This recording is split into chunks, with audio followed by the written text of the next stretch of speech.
Hello बच्चों, आप लोग को स्टेप कोचिंग सेंटर के ऑनलाइन चैनल पर स्वागत है। आपको पहले मालूम होगा कि स्टेप कोचिंग सिर्फ ऑफलाइन ही क्लास प्रोवाइड किया करता था, लेकिन अब की बार स्टेप कोचिंग अपने नए अवतार में ऑनलाइन भी क्लास प्रोवाइड करेगा, जहां पर आपको physics, chemistry, biology, math, Hindi और इंग्लिश का अलग अलग फैकल्टी द्वारा पढ़ाया जाएगा। हम आज केमिस्ट्री का एक इंपॉर्टेंट चैप्टर का ऑब्जेक्टिव लेकर आए हुए हैं, जिसका नाम है केमिकल काइनेटिक्स।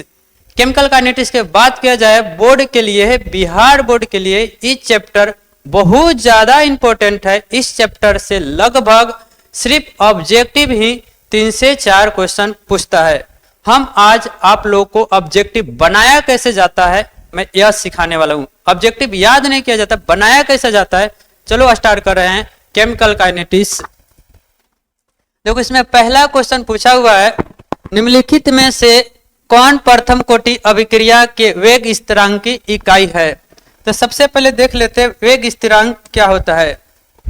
देखो, वेग स्थिरांक को कभी कभी आपको दर भी बोला जाएगा। वेग को क्या क्या बोला जाता है बाबू? कभी कभी दर भी बोला जाता है। जो स्थिरांक लिखा है, स्थिरांक को आपको कहीं कहीं नियतांक भी बोला जाता है।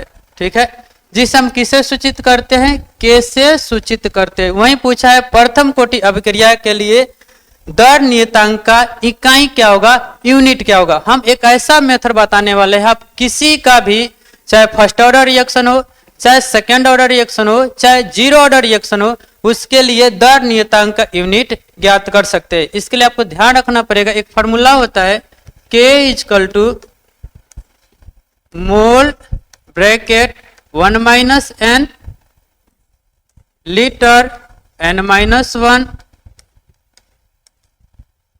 Time inverse. अगर आपको ई वाला फॉर्मूला याद है तो किसी का भी फर्स्ट ऑर्डर रिएक्शन हो, जीरो ऑर्डर रिएक्शन हो, सेकेंड ऑर्डर रिएक्शन हो, तब खुद में क्या कर सकते हैं, रेट दर नियतांक का यूनिट ज्ञात कर सकते हैं। याद करने का झंझट नहीं रहेगा। पूछा क्या है, n क्या है, जो लिखे इसका n होता है n equal to order of reaction. पूछा n क्या है, ऑर्डर ऑफ रिएक्शन। हमें क्वेश्चन में क्या दिया है, प्रथम कोटि के लिए, तो n के जगह पर क्या रखेंगे, 1 रखा, n के जगह पर 1। फॉर्मूला में सेट करते हैं K equal to mole 1, n के जगह पर 1 ब्रैकेट लीटर, n के जगह पर कितना, 1 माइनस 1 टाइम इनवर्स। एक बार बनाते हैं, मोल कितना हो जाएगा, 1 इक्वल टू 0, एल भी कितना हो जाएगा वहां पर 0 टाइम इनवर्स। आपको मालूम है किसी का भी पावर 0 होता है तो 0 नहीं होता है, क्या होता है, 1 होता है। तो क्या हो जाएगा, 1 हो जाएगा, मतलब पूरा 1, ये भी 1, तो क्या बचेगा, टाइम इनवर्स। तो बताओ, फर्स्ट ऑर्डर रिएक्शन के लिए दर नियतांक का यूनिट क्या होता है, टाइम इनवर्स होता है। कभी कभी टाइम को क्या क्या चीज में दे सकता है, सेकेंड दे सकता है, मिनट दे सकता है और आवर्स दे सकता है। तो ऑप्शन चेक करते हैं कौन सा ऑप्शन है। तो ऑप्शन नंबर कौन है बाबू, ऑप्शन नंबर फर्स्ट। एक बार और हम बता दे रहे हैं, कभी भी किसी का भी रेट दर नियतांक पूछा हो, चाहे फर्स्ट ऑर्डर रिएक्शन हो, चाहे सेकेंड ऑर्डर रिएक्शन हो, चाहे थर्ड ऑर्डर रिएक्शन हो, तो अगर इस फॉर्मूला को आपको याद है तो किसी का भी दर नियतांक का यूनिट फाइंड कर सकते हैं। n के जगह पर ऑर्डर है, अगर प्रथम कोटि पूछा होगा तो 1 रख देंगे, जीरो ऑर्डर पूछा होगा तो 0 रख देंगे, द्वितीय कोटि पूछा होगा तो n के जगह पर क्या रख देंगे, 2 रख देंगे। कैलकुलेशन करेगा, आ जाएगा आंसर।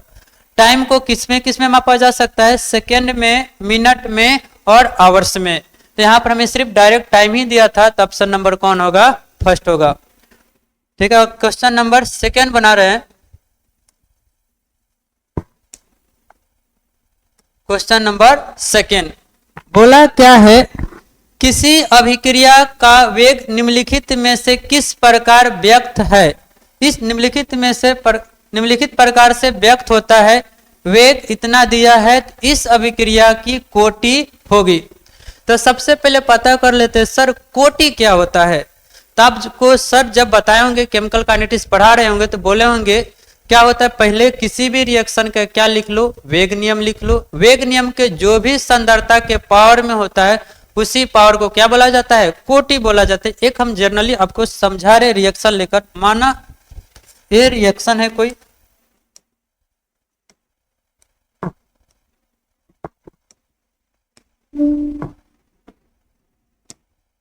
मान लो सपोज डेट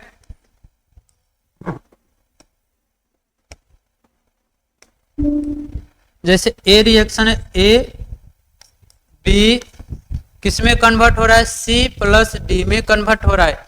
एक हमने बोर्ड पर केमिकल रिएक्शन लिखा हुआ है, आपको मालूम है रिएक्टेंट होता है, ये वाला सब क्या होता है, प्रोडक्ट होता है। इसका हम क्या लिखने वाले, रेट लॉ लिखने वाले हैं। तो रेट लॉ कैसे लिखेंगे, R equal to R R लिखने वाले हैं, के ए और बी, इसका पावर में लगा लेते हैं एक्स, इसके लिए मान लेते हैं वाई। तो जो इस सांद्रता के पावर लगा है इसी को बोलते हैं कोटि। एक्स का मीनिंग क्या होगा, एक्स होता है ए के सापेक्ष अभिक्रिया की कोटि। वाई का मीनिंग क्या होता है, बी के सापेक्ष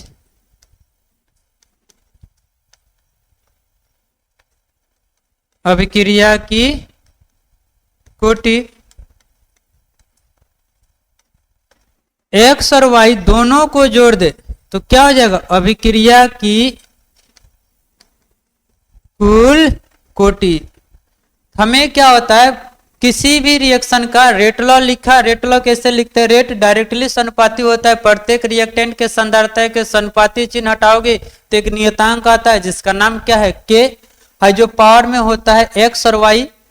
ये अपना एक्सपेरिमेंटल डाटा है, इसे ऐसे नॉर्मली हम फाइंड नहीं कर सकते, जब भी फाइंड कर पाएंगे तो प्रयोग के द्वारा ही क्या कर सकते हैं, फाइंड कर सकते हैं। एक्स का जो पावर में लगा है, एक्स और वाई क्या है, इसी को बोलते हैं कोटि।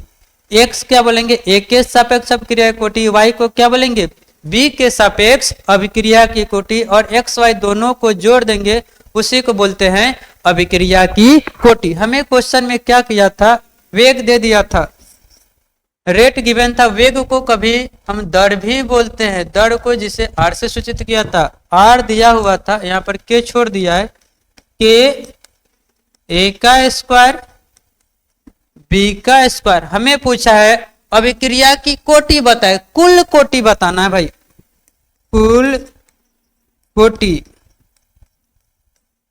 कुल कोटि मतलब अभिक्रिया के कोटि बताना है। तो अभिक्रिया के कोटि कैसे फाइंड कर सकते हैं, तो आपको देखो ये जितना पावर वाला होता है उसी को बोलते हैं कोटि। एक का पावर में कितना है बाबू, 2 है, ए का पावर कितना है बाबू, 2 है। अब बी का पावर में कुछ भी नहीं है तो क्या मानते हैं, 1, तो जोड़ लो, 2 1 कितना होता है, 3 होता है।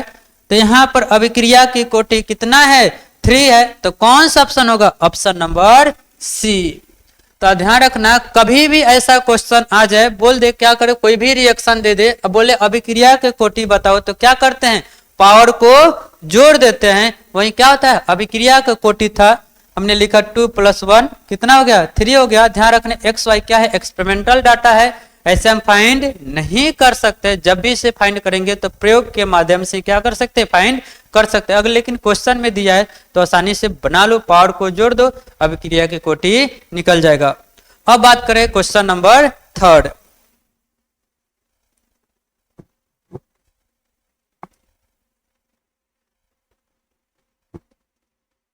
क्वेश्चन आता है आप लोग के लिए 3rd नंबर। एक बार देख लो बाबू,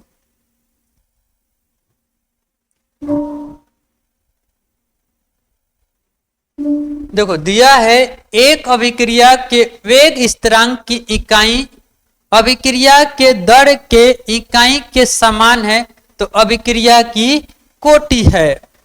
बोल रहा है क्वेश्चन, देखो क्या बोला, क्वेश्चन बोला है कौन सी वैसी अभिक्रिया है जिसका वेग स्थिरांक को दर नियतांक भी बोल सकते हो या वेग नियतांक भी बोला जा सकता है, जिसे किसे सूचित करते हैं बाबू, कैसे सूचित करते हैं? बोला है एक अभिक्रिया वेग स्थिरांक की इकाई अभिक्रिया के दर इकाई, अभिक्रिया के दर मतलब रेट ऑफ रिएक्शन जिसे आर बोला जाता है, के समान है तो अभिक्रिया बोलो। बताओ कौन सी कोटि होगी? के का यूनिट और आर के unit.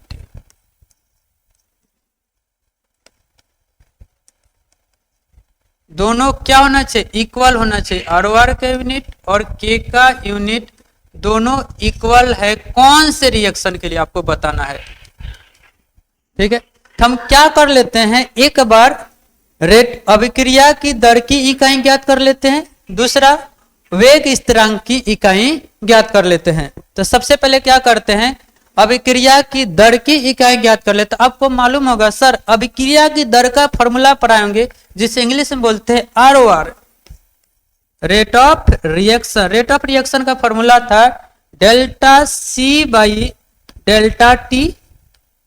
Delta C by delta T करने का मतलब, इसका मतलब होता है क्रियाकारक और उत्पाद, किसी भी अभिक्रिया की क्रियाकारक और उत्पाद की सांद्रता में परिवर्तन। डेल्टा टी का मतलब होता है परिवर्तन में लगा समय, प्लस माइनस यहाँ पर दिया रहता है। हमें अगर आर की यूनिट पहले फाइंड करना है तो आर की यूनिट फाइंड करने का तरीका क्या है बताओ। ऊपर क्या लगा है, कंसंट्रेशन लगा है, सांद्रता लगा है। तो सांद्रता की यूनिट क्या होता है, सांद्रता को इंग्लिश में बोलते हैं बाबू कंसंट्रेशन। अब देखो कंसंट्रेशन का फॉर्मूला क्या होता है, तो बोलेगा सर मोल बाई वॉल्यूम। क्या होता है formula Babu, mole by volume. अब देखो निकालते कैसे हैं इसका फॉर्मूला, मोल को मोल में ही रख दो, वॉल्यूम को किस में नापते हैं भाई, लीटर में भी नाप सकते हैं, मिली लीटर भी नाप सकते हैं, लेकिन जिसमें नापना है हमने लीटर में रखा, लीटर। अब बताओ लीटर के ऊपर भेजोगे तो क्या हो जाएगा, मोल माइनस आ जाएगा तो हो जाएगा लीटर इनवर्स। तो आपने किसका यूनिट फाइंड कर लिया, कंसंट्रेशन के यूनिट फाइंड कर लिया। तब कंसंट्रेशन के यूनिट यहां पर रख लो, मोल लीटर इनवर्स। जब भी यूनिट लिखते हैं तो प्लस माइनस साइनस साइन नहीं दिखाते हैं। अब टाइम का क्या होता है भाई, टाइम। अब टाइम को ऊपर भेजोगे तो क्या हो जाएगा, मोल litre inverse by time inverse. आपको मालूम है टाइम को मीटर में भी ना, मिनट में भी ना सकते हैं, सेकेंड में भी और आवर्स में भी। तो हमने किसका यूनिट फाइंड कर लिया, रेट ऑफ रिएक्शन का फाइंड कर लिया। पूछा है अब रेट ऑफ रिएक्शन का यूनिट और रेट कांस्टेंट का यूनिट, वेग स्थिरांक, हिंदी में बोले तो अभिक्रिया दर का इकाई और वेग स्थिरांक की इकाई किस रिएक्शन के लिए बराबर होता है। अगर जिस रिएक्शन का के जिस रिएक्शन के लिए बराबर हो जाएगा, इसके इक्वल हो जाएगा, वो रिएक्शन हो जाएगा, ऑप्शन हो जाएगा। बनाते हैं अब के का यूनिट फाइंड करते थे। के का यूनिट फाइंड करने का तरीका क्या था, फॉर्मूला भी जस्ट पहले ही बताएं, mole 1 minus N bracket litre n-1 by time inverse. पहले जीरो ऑर्डर से शुरू करते हैं, n का मान जीरो, n क्या था, ऑर्डर ऑफ रिएक्शन था, n जीरो है मतलब जीरो ऑर्डर रिएक्शन है, पावर में रखते हैं k equal to mole 1 minus zero, यहां पर रखा L 1 माइनस 1, बाद में रखा टाइम इनवर्स। कैलकुलेशन किया तो बना क्या, K equal to mole litre inverse by time inverse. इसको सजा कर लिख दे रहे हैं, K equal to mole litre inverse time inverse. देख कर बताओ के का यूनिट और आर के यूनिट बराबर है कि बराबर नहीं है। लेकिन कौन से रिएक्शन के लिए बराबर हुआ है, एन का मान कितना था, जीरो था। तो ऑप्शन आपका क्या होगा, जीरो ऑर्डर रिएक्शन। कहने का मतलब क्या था, जीरो ऑर्डर रिएक्शन के लिए अभिक्रिया की दर का इकाई और वेग स्थिरांक का इकाई क्या होता है, बराबर होता है। बनाना बहुत इजी था, एक बार और समझा रहे हैं। हमने क्या क्या क्वेश्चन पूछा था, कौन ऐसी अभिक्रिया की कोटि है जिसके लिए दर नियतांक साथ ही साथ अभिक्रिया का वेग का इकाई बराबर होता है। तो हमने पहले रेट ऑफ रिएक्शन का इकाई निकाला, निकालने का फॉर्मूला में याद होना चाहिए delta C by delta T. Delta C क्या होता है सांद्रता, इंग्लिश में बोलते हैं कंसंट्रेशन, कंसंट्रेशन का फॉर्मूला आता है मोल बाई वॉल्यूम। तो मोल बाई वॉल्यूम, वॉल्यूम को किस में नापते हैं लीटर में, मोल को मोल में। अब लीटर को हमने क्या भेजा ऊपर भेजा तो हो गया मोल लीटर इनवर्स, इसका यूनिट फाइंड कर लिया मोल लीटर इनवर्स। टाइम को किस में नापते हैं टाइम में ही नापते हैं भाई। अब हमें टाइम को क्या करना ऊपर भेजना है, तो क्या कर दिया मोल लीटर इनवर्स, टाइम ऊपर गया तो क्या हो गया टाइम इनवर्स। अब टाइम को किसमें मापा जा सकता है, टाइम के जगह पर आपको कभी कभी सेकेंड इनवर्स देखने को मिल सकता है, मिनट इनवर्स देखने को मिल सकता है और आवर्स इनवर्स देखने को मिल सकता है। फिर हमने क्या किया के का यूनिट फाइंड करना शुरू किया। तो के का फॉर्मूला हमें पहले से मालूम था, तो इसके लिए हमने जीरो ऑर्डर से शुरू किया। जैसे एन का मान रखा, कैलकुलेशन किया, तो के का मान क्या गया मोल लीटर इनवर्स और टाइम इनवर्स। तो देखो कौन सा ऑर्डर के लिए दोनों का के का यूनिट आर का यूनिट बराबर है, तो जीरो ऑर्डर रिएक्शन के लिए ध्यान रखने का के का यूनिट और अभिक्रिया का दर का यूनिट क्या होता है बराबर होता है। अब हम नेक्स्ट ऑब्जेक्टिव कराने वाले जिसका नंबर है 4 नंबर। देखो इसको क्या करना आप लोग साथ के साथ रफ कर लेना, रफ में लिख लेना। देखो लिखा हुआ है किसी प्रथम कोटि अभिक्रिया के लिए अर्ध यावकाल स्वतंत्र है। किसी प्रथम कोटि अभिक्रिया के लिए अर्ध यावकाल स्वतंत्र है। कहने का मतलब क्या है, अर्ध यावकाल जिसे आपको क्या होता है जब कोई पदार्थ अपने पूर्ण जीवन काल का 50% हो जाता है तो उसे बोलते हैं अर्ध यावकाल। अर्ध यावकाल को हम किससे सूचित करते हैं, तो अर्ध यावकाल को आपको ऐसे सूचित किया जाता है T1/2। अब देखो अर्ध यावकाल, तो सबसे पहले समझते हैं जीरो ऑर्डर रिएक्शन का अर्ध यावकाल क्या होता है। किसके लिए भाई, जीरो ऑर्डर रिएक्शन के लिए अर्ध यावकाल, हिंदी में बोले तो शून्य कोटि अभिक्रिया का, शून्य कोटि अभिक्रिया का अर्ध यावकाल होता है 1/T 1/2K। 1 A नॉट का मतलब होता है क्रिया कारक की प्रारंभिक सांद्रता। देख कर बताओ प्रथम को जीरो ऑर्डर रिएक्शन का हाफ लाइफ पीरियड शून्य कोटि अभिक्रिया के लिए अर्ध यावकाल क्रिया कारक की प्रारंभिक सांद्रता पर निर्भर करेगा कि नहीं करेगा। बोलेगा सर इस फार्मूला में A नॉट आ रहा है, मतलब क्रिया कारक की प्रारंभिक सांद्रता आ रहा है, तो शून्य कोटि अभिक्रिया का अर्ध यावकाल क्रिया कारक की प्रारंभिक सांद्रता पर क्या करेगा, निर्भर करेगा। एक बार और चेक करते हैं सेकेंड प्रथम कोटि अभिक्रिया के लिए। प्रथम कोटि अभिक्रिया, प्रथम कोटि अभिक्रिया का अर्ध यावकाल क्या होता है, तो सुनना प्रथम कोटि अभिक्रिया का अर्ध यावकाल आप पढ़ा होगा 0.693/K। अब बताओ शून्य कोटि अभिक्रिया था तो उसके हाफ लाइफ पीरियड में A नॉट आ रहा था, मतलब क्रिया कारक की प्रारंभिक सांद्रता पर ही डिपेंड करेगा क्योंकि ये इस फार्मूला में है। लेकिन प्रथम कोटि अभिक्रिया का फार्मूला लिखा तो उसमें कहीं भी A नॉट नहीं आ रहा है, मतलब प्रथम कोटि अभिक्रिया क्रिया कारक की प्रारंभिक सांद्रता पर निर्भर नहीं करती है, लेकिन रेट कांस्टेंट पर निर्भर करती है। एक और क्वेश्चन बताना, मान लो सपोज दैट शून्य कोटि अभिक्रिया का क्रिया कारक की प्रारंभिक सांद्रता को बढ़ाएंगे तो इसका अर्ध यावकाल बढ़ेगा कि घटेगा। बोलेगा सर सीधा समानुपाती है, मतलब बढ़ेगा, इसको घटाओगे तो भी घटेगा। लेकिन प्रथम कोटि अभिक्रिया के फार्मूला में कहीं भी A नॉट नहीं आ रहा है, मतलब एक क्रिया कारक की प्रारंभिक सांद्रता पर निर्भर नहीं करता है। तो ऑप्शन नंबर कौन होगा, ढूंढते हैं। यह प्रारंभिक सांद्रता का किस पर, किससे स्वतंत्र होता है, मतलब किस पर निर्भर नहीं करता है, प्रारंभिक सांद्रता पर निर्भर नहीं करता है, क्योंकि इसके अर्ध यावकाल के फार्मूला में कहीं भी A नॉट नहीं दिखता। लेकिन प्रथम कोटि अभिक्रिया का अर्ध यावकाल क्रिया कारक की प्रारंभिक सांद्रता पर निर्भर करता है। अगर उसको दुगुना करोगे तो इसका अर्ध यावकाल भी क्या हो जाएगा, दुगुना हो जाएगा। नेक्स्ट ऑब्जेक्टिव देख रहे हैं, ऑब्जेक्टिव नंबर 5,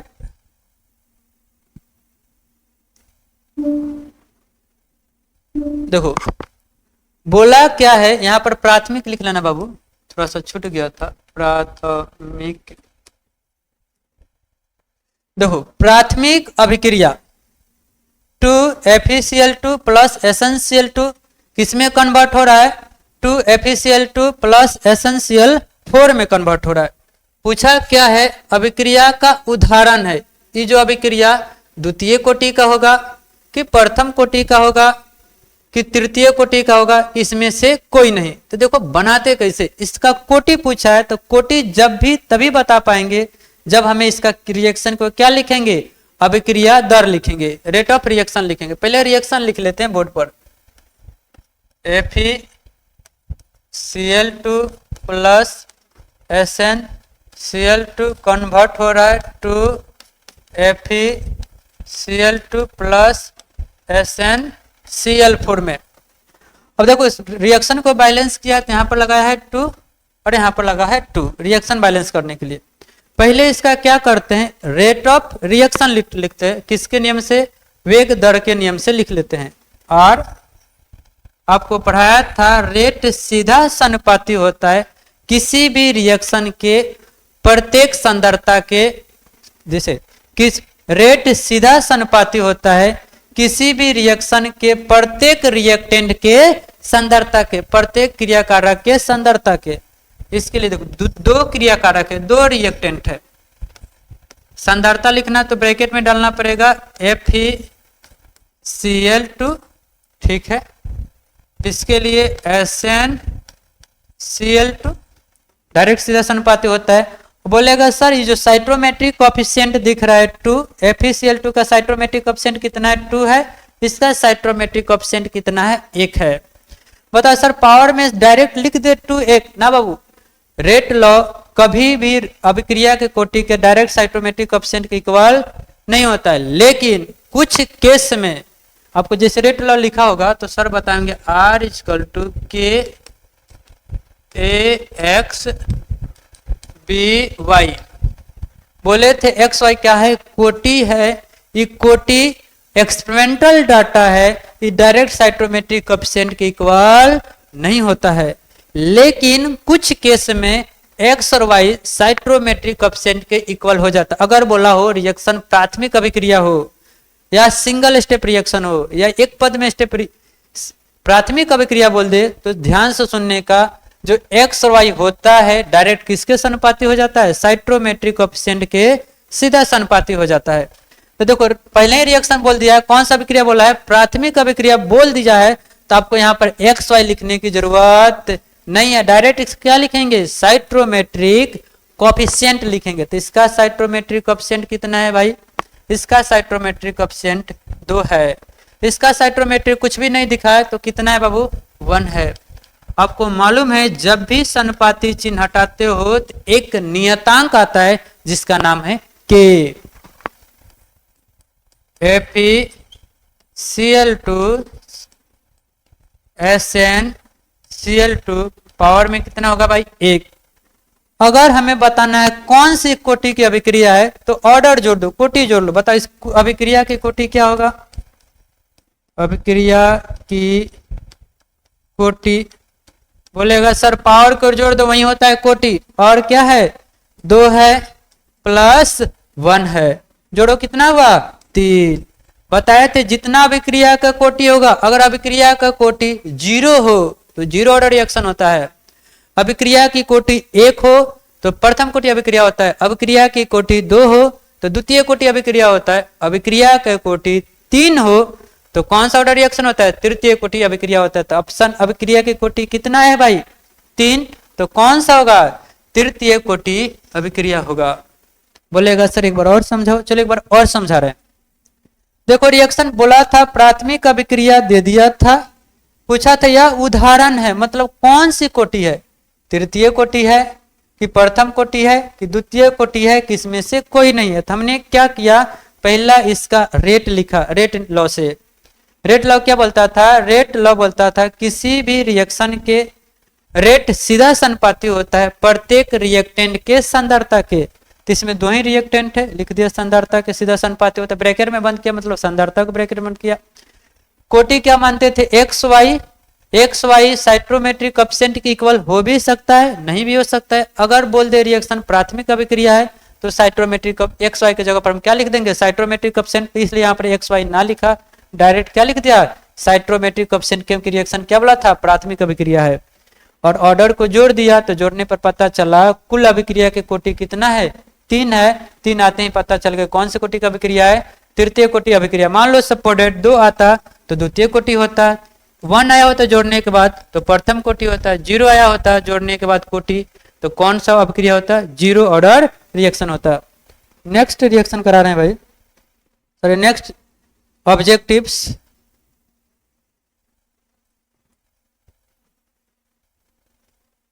देखो एक बार एक और ऐसा ही क्वेश्चन पूछा हुआ है, क्वेश्चन है अभिक्रिया दिया हुआ है, अभिक्रिया 2A + 2B कन्वर्ट हो रहा है C के लिए, जिसके लिए वेग दे दिया है R दिया हुआ है, व्यक्तित किया जाता है कि अभिक्रिया की कोटि होगा। फिर इसमें क्या पूछ दिया, कोटि पूछ दिया, लेकिन इसने एक छोड़ दिया था, यहाँ पर के लगा होना चाहिए भाई, ठीक है। तो हम सब क्या करते हैं, पहले जो रेट दिया है उसको लिख लेते हैं, R, रुक जाओ थोड़ा सा, 1 मिनट रुक। देखो क्या करते हैं, पहले रेट लिख लेते हैं जो क्वेश्चन में दिया हुआ है, ए बी, इसको पावर में होना चाहिए था, यहाँ पर होना चाहिए था 2, ठीक है। जो नीचे दिया है उसको क्या कर लो, ऊपर कर लो, पावर में है, ठीक है।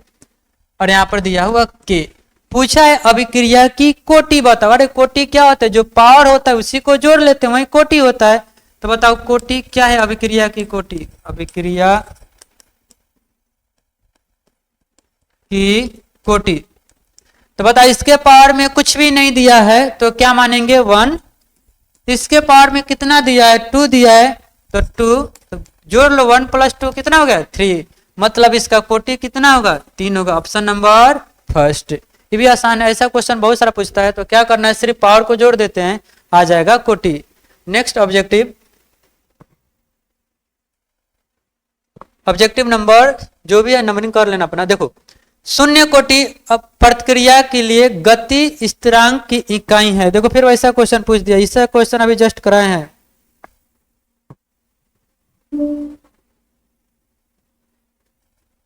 देखो ऐसा क्वेश्चन बहुत बार आता है, गति स्थिरांक। अरे भाई गति को हम वेग भी बोल सकते हैं, थोड़ा मार्कर चेंज कर लेने दो। गति को क्या बोलते हैं बाबू, वेग स्थिरांक भी बोलते हैं, घबराना नहीं है, सेम वही नाम है। वेग स्थिरांक को कभी कभी वेग दर स्थिरांक भी बोला जाता है। या कभी कभी स्थिरांक को नियतांक भी लिखकर दिया जा सकता है। बात तीनों का क्या है, सेम ही है। इसको किससे सूचित करते हैं, कैसे सूचित करते हैं, हमने आपको जस्ट पहले बताया था। किसी भी ऑर्डर का के पूछ दे, वेग स्थिरांक का यूनिट पूछ दे, यूनिट मतलब इकाई पूछ दे, तो कौन फॉर्मूला लगाना है, अभी जस्ट फॉर्मूला बताए थे, k = मोल 1 - n litre n-1 time inverse. n क्या है, ऑर्डर है, जिस ऑर्डर का पूछेगा n के जगह पर रख लो। अब की बार क्या पूछा है, शून्य कोटि पूछा है, तो n के जगह पर हमें क्या रखना पड़ेगा, 0 रखना पड़ेगा। 1 पूछा होता है तो n के जगह पर क्या रखते, 1 रखते। फॉर्मूला में लगाओ, k = मोल n के जगह पर रखा 1 0 लीटर 0 - 1 टाइम इनवर्स। कैलकुलेशन किया तो पता चला आया मोल litre inverse time inverse. Option ढूंढते हैं कहाँ दिया है। देखो टाइम को कभी कभी बोले थे 3 चीज में मापा जा सकता है, सेकेंड में, मिनट में, आवर्स में। तब की बार ऑप्शन में क्या दिया है, सेकेंड दिया है, मतलब सेकेंड इनवर्स। सब पावर में होना चाहिए। जितना ऑप्शन दिया इसको क्या कर लो, पावर में लगा लो। ये भी क्या होना चाहिए, पावर में माइनस है। तो ऑप्शन नंबर कहाँ दिख रहा है ऐसा, टाइम की जगह पर क्या दे दो, सेकेंड, तो सेकेंड होगा तो क्या बन जाएगा, मोल लीटर इनवर्स और सेकेंड इनवर्स। सेकेंड को एस से सूचित किया जाता है, तो ऑप्शन नंबर कौन होना चाहिए, ऑप्शन नंबर तुम्हारा होगा मोल लीटर इनवर्स और second inverse, option number first. हाँ, ऑप्शन नंबर ये मोल लीटर इनवर्स और सेकेंड इनवर्स। हाँ, इंग्लिश वाला दिया हुआ है, इसको सब पावर में, जितना भी दिया है बाबू इस सब क्या है, पावर में दिया है, ठीक है। तो आपका ऑप्शन कौन होगा, ऑप्शन नंबर एक। ऐसा अभिक्रिया बहुत बार पूछता है भाई, किसी का भी ऑर्डर पूछ देगा, यूनिट पूछ देगा के का, फर्स्ट का सेकेंड का, आपको ये फॉर्मूला याद रखना, किसी का भी यूनिट याद रखने की जरूरत नहीं है। और सब क्या होता है, और सब और कहीं भी वीडियो देखोगे तो आपको डायरेक्ट ऑब्जेक्टिव लर्न किया जाता है। जैसे बोलेगा शून्य कोटि अभिक्रिया के लिए गति स्थिरांक का क्या होगा, ये होगा, याद कर। हम यहाँ पर वैसे करने वाले नहीं है। जब भी आप लोग step coaching centre online channel पर देखोगे तो यहाँ पर आपको ऑब्जेक्टिव रटवाया नहीं जाएगा, सिखाया जाएगा, ताकि आप भूल नहीं पाओगे। अगर रटा हुआ, मान लो आपको कोई भी चीज रटवाया जा रहा है तो आपको ढेर दिन याद नहीं रहने वाला है, कुछ दिन बाद क्या हो जाएगा, मिस्टेक हो जाएगा। लेकिन अगर वही चीज को समझ लिया जाए, बना लिया जाए, तो चीज भूलना नहीं जाता है। तो आपको ये फॉर्मूला याद होगा तो किसी का भी दर नियतांक का यूनिट आसानी से फाइंड कर सकते हैं। जो पूछा होगा, फर्स्ट पूछा होगा तो 1, जीरो पूछा होगा, जीरो ऑर्डर पूछा होगा तो n के जगह पर 2 रखकर बना सकते हैं। नेक्स्ट ऑब्जेक्टिव करा रहे हैं भाई, देखो 1 मिनट रुक जाओ थोड़ा सा। हाँ, पूछा है अभिक्रिया की कोटि के लिए कौन सा कथन असत्य है। तो आपको क्या होना चाहिए, अभिक्रिया की कोटि का जितना भी थ्योरी सर लिखवाएंगे याद होगा तो क्वेश्चन बन जाएगा। पहला क्या बोल रहा है, पहले एक एक कर पूरा जितना ऑप्शन दिया है पढ़ते हैं। पहला बोला है अभिक्रिया की कोटि सिर्फ प्रयोग से ही ज्ञात की जा सकती है। बिल्कुल सही जवाब, बिल्कुल सही है। देखो कैसे, R equal to K X B equal to Y, यही सर पढ़ाए होंगे। कहीं कहीं आपको x के जगह पर कहीं कहीं क्वेश्चन में n1 m2 भी लिखा है, अपना मन की बात है। हमने आपको बताया था x और y क्या होते हैं, अभिक्रिया की कोटि है। अभिक्रिया की कोटि हम किसी भी नॉर्मल रिएक्शन को देखकर नहीं बता सकते हैं, ये किससे हमेशा एक प्रयोग होगा, ये प्रयोग से ही अभिक्रिया की कोटि को फाइंड किया जा सकता है। क्या है, एक्सपेरिमेंटल डाटा है। तो बताओ ऑप्शन नंबर फर्स्ट क्या है, सही है। हमें क्या पूछा, असत्य पूछा। ये बात बिल्कुल सही है कि अभिक्रिया की कोटि सिर्फ प्रयोग से ही ज्ञात की जा सकती है, ऐसे ज्ञात नहीं किया जा सकता। दूसरा पढ़ते हैं, कोटि अभिकारक के मोल की सांद्रता से प्रभावित नहीं होता है। कोटि से क्या लेना देना है, ये पावर है, पावर से क्या लेना देना है कि एक कितना है कितना नहीं है, इससे कोई दिक्कत नहीं है। ये भी बिल्कुल क्वेश्चन क्या है, सही है। अभिक्रिया की कोटि मोल की संख्या से कोई प्रभावित नहीं होती है, मतलब अभिकारक की सांद्रता से इसको कोई प्रभाव पड़ने वाला नहीं है। क्यों नहीं है, क्योंकि एक्स वाई को हमेशा कैसे फाइंड करेंगे, प्रयोग से फाइंड करेंगे। तकर सांद्रता चरगुना हो पचगुना हो, इससे कोई फर्क पड़ने वाला नहीं है। दूसरा बात करते हैं, ऑप्शन नंबर तीसरा पढ़, डी पर तब सी पढ़ने वाले। पूछा है वेग समीकरण की सांद्रता पदों के घातों के योगफल के अभिकारक का समग्र कोटि कहते हैं। अरे कोटि कहने का मतलब बोल रहा है जितना अभिकारक की पावर में जो भी दिया उसको जोड़ दो, उसी को तो बोलते हैं अभिक्रिया की कोटि। ये भी ऑप्शन नंबर आपका क्या है, सही है। सांद्रता के पर ए की सांद्रता, बी की सांद्रता, ए की सांद्रता का पावर क्या है, x है, बी की सांद्रता का पावर क्या है, y है। तो ए की सांद्रता बी की सांद्रता को जोड़ देते हो, उसी को क्या बोला जाता है, अभिक्रिया की कोटि। तो ऑप्शन नंबर 4 भी सही है। लिखा है वेग समीकरण में सांद्रता के पदों के घातफल का योग अभिक्रिया का समग्र कोटि कहते हैं। बिल्कुल सही बात है। ए क्या है, ए की सांद्रता के घात क्या है, x है, बी की सांद्रता के घात क्या है, y है। दोनों को जोड़ा तो क्या बोलते हैं, अभिक्रिया की कोटि। ये भी ऑप्शन सही है। तो ऑप्शन नंबर दूसरा सी पढ़ते हैं। बोला है कोटि हमेशा पूर्ण संख्या होती है। भाई कोटि क्या है, पावर है। पावर माइनस भी हो सकता है, प्लस भी हो सकता है, जीरो भी हो सकता है। ये बोल रहा है सिर्फ पूर्ण संख्या, मतलब भिन्नात्मक। अरे पावर के जगह पर हम 2 भी रख सकते हैं, प्लस में भी रख सकते हैं, 2 माइनस भी रख सकते हैं, भिन्नात्मक भी रख सकते हैं, पूर्ण भी रख सकते हैं। ई सिर्फ बोल रहा है पूर्ण होता है, ई क्या है, ऑप्शन नंबर असत्य है, ई नहीं होता है। अभिक्रिया की कोटि माइनस प्लस धनात्मक ऋणात्मक भिन्नात्मक कुछ भी हो सकता है। तो ऑप्शन नंबर कौन सही होना चाहिए, ऑप्शन नंबर सी, जो क्या है, असत्य ऑप्शन है। नेक्स्ट ऑब्जेक्टिव, एक और ऑब्जेक्टिव आया, बोला है क्षारीय माध्यम में ईस्टर का जल अपघटन है। क्षारीय माध्यम में ईस्टर का जल अपघटन है, बोला है प्रथम कोटि अभिक्रिया, रुक जाओ थोड़ा सा 1 मिनट, हाँ, बोला है क्षारीय माध्यम में एस्टर का जल अपघटन है, प्रथम कोटि अभिक्रिया है जिसका आणविकता 1 है, द्वितीय कोटि अभिक्रिया है जिसका आणविकता 2 है, प्रथम कोटि अभिक्रिया जिसका आणविकता 3 है, द्वितीय कोटि अभिक्रिया जिसका आणविकता क्या है, 0 है। तो पहले जब भी ऐसा क्वेश्चन आएगा तो हमें क्या लिखना पड़ेगा, इसका रिएक्शन लिखना पड़ेगा। तो क्या बोला है, क्षारीय माध्यम में ईस्टर का जल अपघटन। तो सबसे पहले ईस्टर बना लेते हैं। देखो कोई ईस्टर है जैसे CH3 COO C2H5, कौन से मीडियम में इसका जल अपघटन हो रहा है, क्षारीय माध्यम में। तो कोई एक बेस ले लेते हैं, क्षार ले लेते हैं, सोडियम हाइड्रोक्साइड, इसका क्षारीय माध्यम में अभिक्रिया होगा तो देखो क्या बनेगा, CH3 COON प्लस C2H5OH, ये आपका रिएक्टेंट है, ये क्या है, आपका प्रोडक्ट है। हमने क्या लिखा, जो बोला था उसका रिएक्शन फॉर्म में लिख लिया।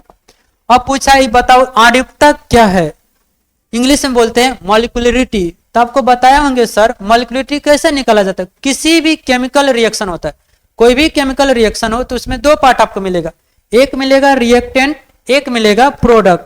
रिएक्टेंट के साइड जितना भी मॉलिक्यूल्स हो या जितना भी आयंस हो उसी को बोला जाता है मॉलिक्यूलरिटी या आणविकता। तो देख कर बताओ इसका रिएक्टेंट कौन है, बोलेगा सर तीर के जो पीछे वाला साइड होता है, तीर के 2 साइड, इसे बोलते हैं हेड, इसे बोलते हैं तेल। तेल के साइड जितना सब होता है सबको क्या बोलते हैं, रिएक्टेंट। ये आपका बाबू क्या है, रिएक्टेंट है। मॉलिक्यूलरिटी आपको बताना है तो रिएक्टेंट साइड जितना मॉलिक्यूल्स होगा, जितना आयंस होगा, वहीं क्या हो जाएगा, मॉलिक्यूलरिटी हो जाएगा।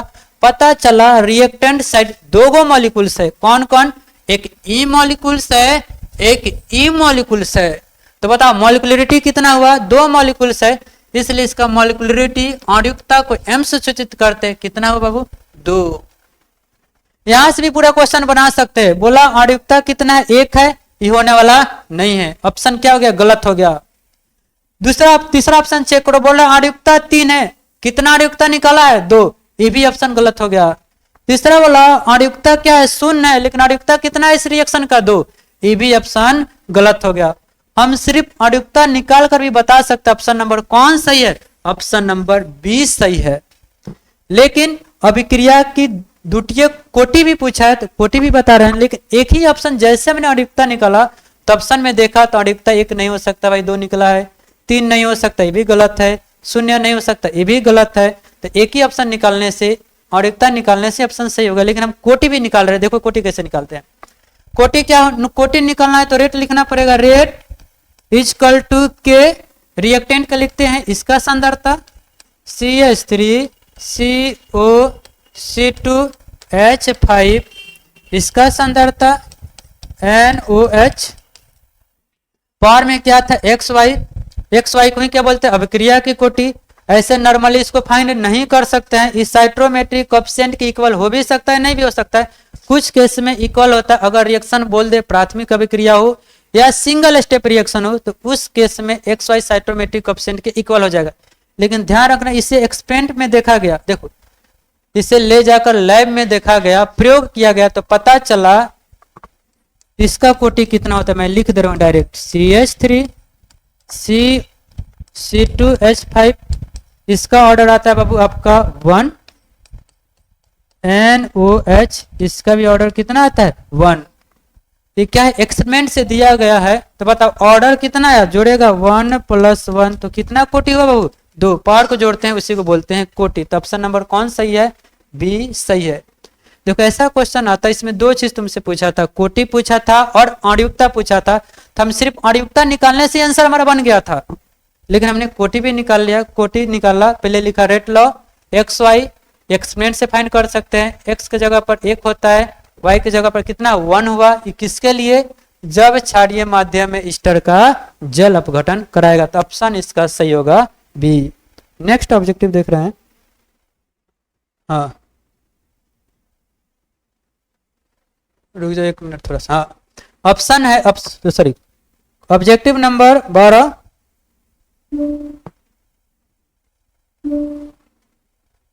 बोला क्या है, रेडियोधर्मी विखंडन किसका उदाहरण है। तो आपको डायरेक्ट याद रखना पड़ेगा, कहीं भी रेडियोधर्मी के बात बोल दे तो हमेशा होता है प्रथम कोटि अभिक्रिया, कहीं भी रेडियोधर्मी की बात बोले आपको याद ही रखना पड़ेगा। कुछ कुछ देखो, कुछ कुछ ऑब्जेक्टिव बनाया जा सकता है, लेकिन कुछ ऐसा ऑब्जेक्टिव होता है जिसको आप क्या करना पड़ेगा, डायरेक्ट लर्न करना पड़ेगा। तो रेडियोधर्मी विखंडन का उदाहरण क्या होता है, प्रथम कोटि अभिक्रिया, तो आपको याद रखना पड़ेगा। नेक्स्ट ऑब्जेक्टिव करा रहे हैं, हाँ ये वाला, रुक जाओ थोड़ा सा,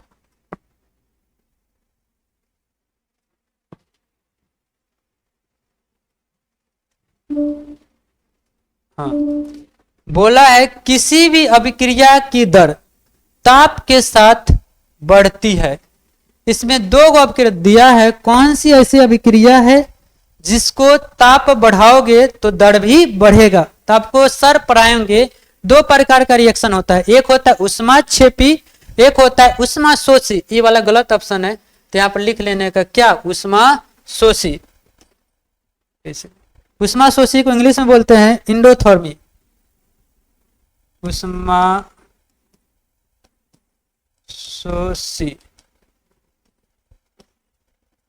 2 ऑप्शन, एक होता है उष्माक्षेपी अभिक्रिया, दूसरा होता है उष्माशोषी अभिक्रिया। तो देखो रिएक्शन 2 प्रकार का होता है केमिकल काइनेटिक्स में, एक होता है उष्माक्षेपी, एक होता है उष्माशोषी। इंग्लिश में बोले थे एक्सोथर्मिक रिएक्शन, दूसरा इंडोथर्मिक रिएक्शन। तो दुनिया में देखो क्या करते हैं, एक बार कर रहे हैं टेम्परेचर बढ़ा रहे हैं, ताप बढ़ाओगे टेम्परेचर बढ़ेगा तो काइनेटिक एनर्जी क्या होता है, बढ़ता है। गतिज ऊर्जा क्या होता है बाबू, बढ़ता है। गतिज ऊर्जा बढ़ेगा तो नंबर ऑफ कोलिजन बढ़ेगा। बोलेगा सर कोलिजन क्या है, तो हम जो ऑब्जेक्टिव करा रहे हैं, ठीक है, कोई पढ़ा नहीं रहा है, तो आपको ऑब्जेक्टिव का मतलब ही होता है पहले से आपको थ्योरी आना चाहिए, तभी ऑब्जेक्टिव अच्छा लगता है। तो टेम्परेचर बढ़ाओगे तो काइनेटिक एनर्जी बढ़ेगा, काइनेटिक एनर्जी बढ़ेगा तो नंबर ऑफ कोलिजन बढ़ेगा, नंबर ऑफ कोलिजन बढ़ेगा तो नंबर ऑफ इफेक्ट, सॉरी रुक जाओ 1 मिनट, नंबर ऑफ कोलिजन बढ़ेगा तो इफेक्टिव कोलिजन बढ़ेगा।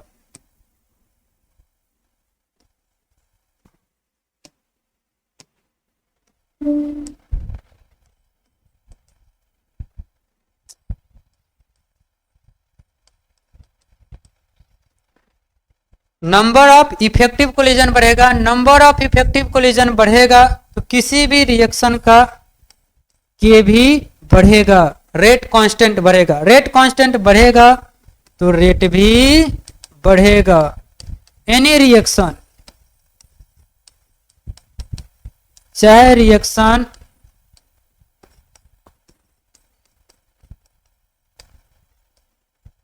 एक्सोथर्मिक हो चाहे रिएक्शन इंडोथर्मिक हो।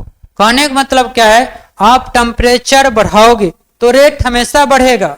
और क्या क्या बढ़ सकता है, टेम्परेचर बढ़ाने से गतिज ऊर्जा बढ़ेगा, गतिज ऊर्जा बढ़ेगा तो नंबर ऑफ कोलिजन बढ़ेगा, टकराएगा ज्यादा भाई, जितना ज्यादा टकराएगा तो प्रोडक्ट बनने का चांस उतना ही ज्यादा होगा, तो नंबर ऑफ इफेक्टिव कोलिजन बढ़ेगा। तो आपको सर पढ़ाएंगे, जब कोलिजन थ्योरी पढ़ा रहे होंगे तो आप बताएंगे कभी भी कोलिजन से प्रोडक्ट नहीं बनता है, इफेक्टिव कोलिजन से प्रोडक्ट बनता है। तो नंबर ऑफ इफेक्टिव कोलिजन बढ़ेगा, नंबर ऑफ इफेक्टिव कोलिजन बढ़ेगा तो रेट कांस्टेंट बढ़ेगा, दर नियतांक बढ़ेगा, दर नियतांक बढ़ेगा तो रेट भी बढ़ेगा। एनी रिएक्शन, एक्सोथर्मिक रिएक्शन हो चाहे इंडोथर्मिक रिएक्शन हो, कहने का मतलब उष्माक्षेपी रिएक्शन हो चाहे उष्माशोषी रिएक्शन हो, दोनों में ताप बढ़ाओगे तो रेट क्या होगा, बढ़ेगा। तो ऑप्शन क्या होगा, उपरोक्त में से कोई भी, ऑप्शन नंबर सी होगा। बात समझा। तो एक बात ध्यान रखना, टेम्परेचर बढ़ाने से रेट बढ़ता है, चाहे उष्माक्षेपी रिएक्शन हो चाहे उष्माशोषी रिएक्शन हो। नेक्स्ट ऑब्जेक्टिव, ये वाला भी ध्यान रखना, इससे भी कुछ आता है। हाँ, एक और पूछा हुआ है क्वेश्चन, देखो समय के सापेक्ष log a माइनस एक्स का एक ग्राफ दिया हुआ है। हम क्या करें, पहले ग्राफ दिया, देखो क्या ग्राफ दिया था। एक ग्राफ है, ग्राफ में दो चीज होता है, एक होता है वाई एक्सिस, एक होता है एक्स एक्सिस। एक्स एक्सिस पर हमने क्या रखा, टाइम रखा है। वाई पर क्या रखा है, वाई पर रखा है log a माइनस एक्स। बोला क्या, सरल रेखा में ग्राफ को सूचित किया गया, तो सरल रेखा कहने का मतलब ऐसा ग्राफ को सूचित किया गया है। और जो आता है इसी को बोलते हैं स्लोप या ढलान। यहाँ का इसका स्लोप क्या होगा, तो इसका स्लोप होगा k इक्वल टू 2.003 माइनस के बाई 2.003। बताइए कौन सा अभिक्रिया का ग्राफ है, शून्य कोटि का है। बोलेगा सर शून्य कोटि में ऐसा तो आने वाला नहीं है, द्वितीय कोटि है, द्वितीय कोटि भी नहीं है। कौन सी कोटि है, तृतीय कोटि, ये भी नहीं है। तो ऑप्शन नंबर कौन सी, ऑप्शन नंबर बी। प्रथम कोटि अभिक्रिया का फॉर्मूला आपको पढ़ाएंगे तो सर बताएंगे k equal to 0.03 by T log a by a minus X. तो बताओ कौन सा फॉर्मूला हमारा 2.03। अरे पता चला प्रथम कोटि है, तो कौन किसका ग्राफ दिया हुआ है, प्रथम कोटि अभिक्रिया है। लेकिन आपको ग्राफ क्या करना था, खुद में बनाना था। ग्राफ बनाने के लिए क्या करना पड़ेगा, वाई एक्सिस, एक्स एक्सिस में रखो टाइम, वाई एक्सिस में log by a minus x. Graph सरल रेखा मतलब ग्राफ ऊपर से आएगा, इसी को बोलते हैं स्लोप। स्लोप को कभी कभी ऐसा भी पूछ लेता है, प्रथम ऐसा दे देगा, पूछेगा स्लोप कितना होगा, तो आपको याद रखना पड़ेगा माइनस के बाई 2.303। मैं एक और इसके बाद एक न्यूमेरिकल आने वाला है, मैं मेथड बता दूंगा कैसे बनेगा, लेकिन आपको ऑप्शन कमेंट बॉक्स में लिखकर बताना पड़ेगा, ठीक है। चलो नेक्स्ट रिएक्शन, जो आज का क्लास का लास्ट ऑब्जेक्टिव है। सुनो क्या दिया हुआ है, एक प्रकार का न्यूमेरिकल है, ठीक है। मैं फॉर्मेट बता दूंगा कैसे बनाना है, लेकिन आंसर आपको कमेंट बॉक्स में लिखना पड़ेगा। एक बार रिएक्शन क्वेश्चन पढ़ते हैं। एक प्रथम कोटि अभिक्रिया का दर नियतांक, अरे दर नियतांक मतलब के जितना दिया है का सबको पावर में लगा लेना भाई, -3 माइनस के दिया है, दर नियतांक को ही बोलते हैं के। कितना दिया है, 15 इंटू 10 के पावर -3। कितने समय में अभिकारक के 5 ग्राम से घटकर 3 ग्राम रह जाएगा। मतलब तुमसे क्या पूछा है, टाइम पूछा है, कितना समय में, शुरू में इतना था, घटकर कितना हो गया, 3 ग्राम हो जाएगा। तो यहां पर हमसे क्या पूछा है, टी पूछा है।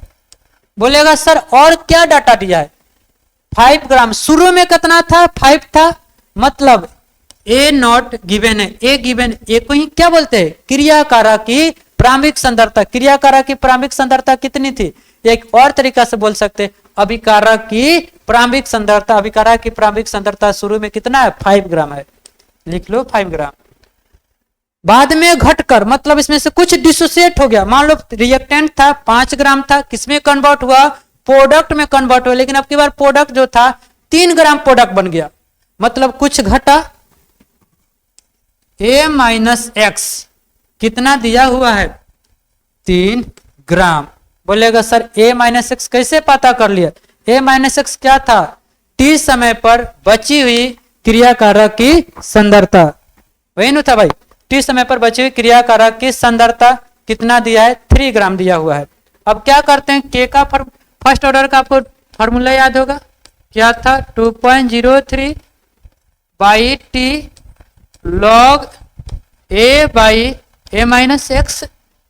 आपको क्वेश्चन में k गिवन है, कितना गिवन है, 15, 10 के power -3, 2.03 by T log a कितना दिया है क्वेश्चन में, 5 ग्राम, a माइनस एक्स कितना दिया हुआ है, a माइनस एक्स 3 ग्राम। ग्राम से ग्राम क्या हो गया, कैंसिल आउट हो गया। और आगे करते हैं, हमें क्या चाहिए, टी चाहिए, तो इसको क्या करते, इधर भेज देते हैं। तो टी इक्वल टू 2.03 15 गुना 10 के पावर -3 log 5/3। आपको मालूम होगा लॉग का एक प्रॉपर्टी होता है, लॉग मान लो कोई चीज किसमें है, डिवाइड में है, 5/3 है, उससे पहले लॉग लग जाए तो क्या होता है, माइनस में हो जाता है। तो इसको लिखेगा, थोड़ा सा लॉग को तोड़ रहा हूं, t इक्वल टू 0.035 इंटू 10⁻³ किसमें है, डिवाइड में है, तो किसमें हो जाएगा, कन्वर्ट हो जाएगा, माइनस हो जाएगा, log 5 माइनस log 3 माइनस। आप लोग क्या करना, देखो क्वेश्चन बन चुका है, आपको सिर्फ बनाना है। log 5 का मान रख लेना, log 3 का मान रख लेना, क्वेश्चन को सॉल्व करेगा, आपको आंसर आ जाएगा। देखो एक बार इस क्वेश्चन को फिर रिपीट कर दे रहे हैं। क्वेश्चन में क्या किया था, एक प्रथम कोटि अभिक्रिया दिया था जिसके लिए k गिवन था, k हमने लिख लिया गिवन डाटा। फिर बोला था कितने समय में अभिकारक की 5 ग्राम से घटकर इतना ग्राम हो जाता है, मतलब हमसे समय पूछा है, 5 ग्राम शुरू का है तो शुरू वाला को क्या बोलते हैं, a, 5 ग्राम, घटकर कितना हो गया, a माइनस एक्स, अरे घटा होगा तो कुछ ना कुछ टाइम लगा होगा, तो इसी को बोलते a माइनस एक्स कितना था, 3 ग्राम। फॉर्मूला क्या था, फर्स्ट ऑर्डर रिएक्शन का फॉर्मूला पढ़ा होगा। इस पर आखा में से क्या पूछा था, टी पूछा था, टी को इधर किया तो इधर चला जाएगा, बचेगा ये वाला डाटा। लॉग था, ग्राम से ग्राम कैंसिल आउट हो गया, बचा 5/3। अब किसी भी डिवाइड में कोई चीज हो उससे पहले लॉग लग जाता तो किसमें कन्वर्ट हो जाता, माइनस में हो जाता है, ये आपको फॉर्मूला है।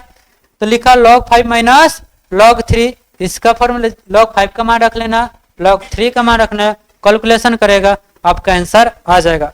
आज का क्लास को यहीं पर एंड करते हैं, ठीक है सर।